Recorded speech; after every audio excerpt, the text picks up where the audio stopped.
How we doing today, guys? Thank you for joining me here at Next Step Solutions. Today I'm going to be swapping out my graphics card. So I've got a 2070 Super and I'm going to be throwing in a 3070 Black from EVGA. And I'm going to bring you guys along for the ride. So let's get started. So the first thing I had to do was actually go to Best Buy. Whenever I got the 3070, I actually had a 600 watt power supply from EVGA, which is lower than the recommended wattage for a 3070, which I believe is 850 watts or higher is what they recommend. I ended up going with this 850 watt Corsair modular power supply.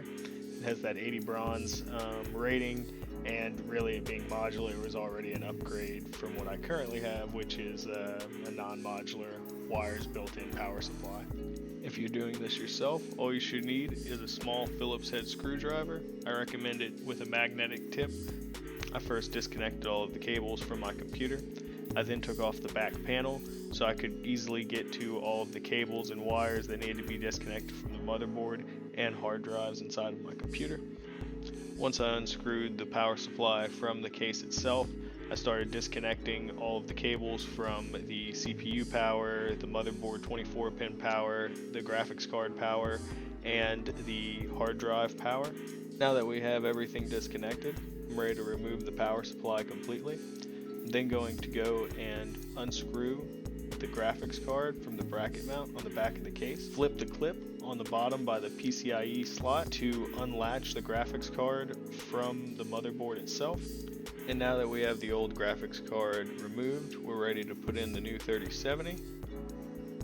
Once I have the graphics card connected to the motherboard and screwed into the back slot, I'm going to go ahead and start unpacking that power supply and getting all of the cables that I need for my components connected to that power supply.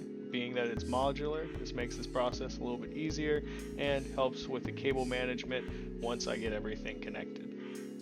Now that the new power supply is installed and connected to our motherboard and various components, we're ready to throw on the back panel and then give it a test run to see if we connected everything properly and make sure the computer boots up as expected.